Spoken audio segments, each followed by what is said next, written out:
Hello there, everybody. I hope you've all had a wonderful work week. So let's talk about fragmentation, shall we? We've been watching the way that we as consumers have consumed media and information. We've been doing it, well, for years. 2 years ago, research found that user-generated content on social media, well, it accounted for 39% of the time spent with media. Last year was the first time that time spent with online video, well, it overtook television for the first time in history. And this year, well, if you think Netflix is king, right, sort of the king of streaming, think again. YouTube now makes up 8.6% of streaming television consumption, surpassing Netflix's 7.9%. It's a fragmentation for sure, and, well, one that more and more takes us out of shared media and cultural experiences and puts us into the world of echo chambers, where new content experiences, well, find it tough to break through. Almost every viral, popular, or culturally resonant breakout seems, well, kind of like an accident. Media and content, lightning in a bottle. But it's not just entertainment media and consumption that's fragmenting. It seems that marketers have also gotten the memo as well. Successful marketers are starting to understand the implications this has on paid advertising, search marketing, social media, and even our owned media. So how do we think about innovating in this fragmented world? Where should we be focusing our hard-earned marketing budget in a world that reaching our consumers, well, feels a bit more like Dungeons and Dragons these days? You find yourself waking in the early morning among the failed remnants of your competitors' content marketing campaigns. You've got content to create. What do you do? What do you do?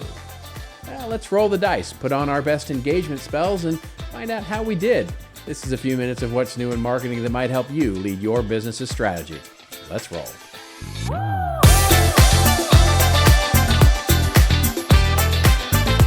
Hello, everybody. Robert Rose here with What's New in Marketing. It is about what's new in marketing, but most importantly, as you know, it's something important in marketing that we think may help you become a better leader.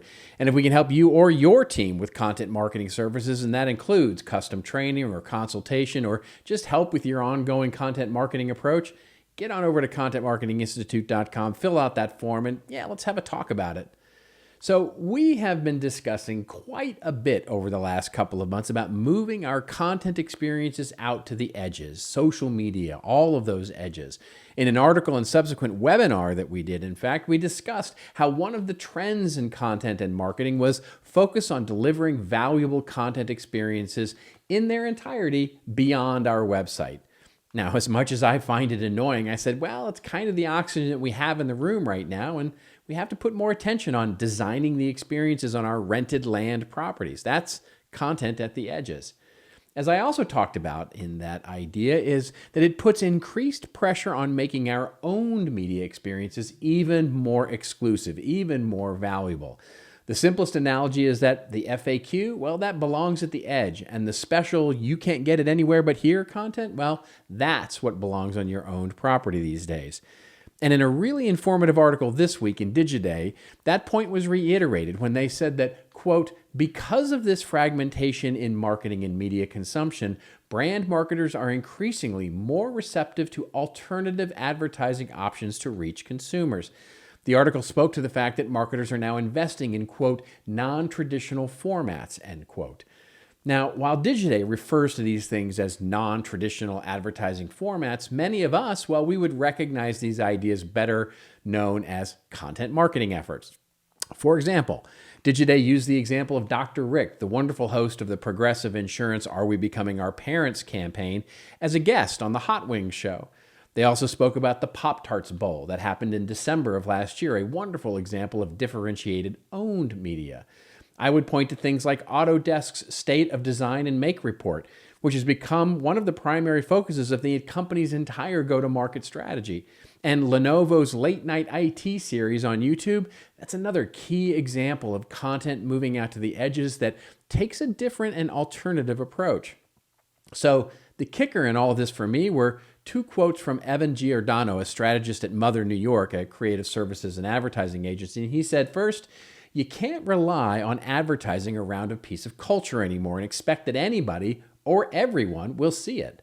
And then he followed that up with their approach to these, quote, alternative formats by saying, it's pretty liberating because your creative team and your strategists, well, they start thinking like product people. they have to conceptualize outside the traditional formats.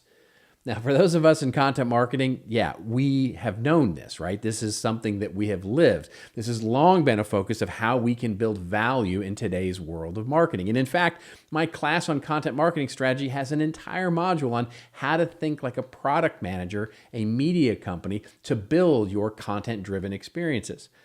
In any event, at the heart of all of these trends and alternative formats are doing interesting out-of-the-box experiences and delivering them, especially designed for the platforms at the edges and our owned media approaches. Here's the question.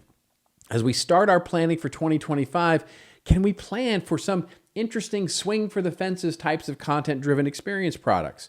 Now, whether they're designed for YouTube or other social media or our owned media or all of the above, quite frankly, what can we do that goes beyond just another year of incrementally getting one more spot higher in search engine results, decreasing our cost per lead by another 5%, or trying 100 different button shapes and colors that gets our conversion rate from 15 to 17%?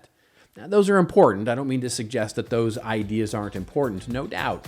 But maybe, just maybe, in a world of fragmentation, we can start trying some things that are not so, well, piecemeal.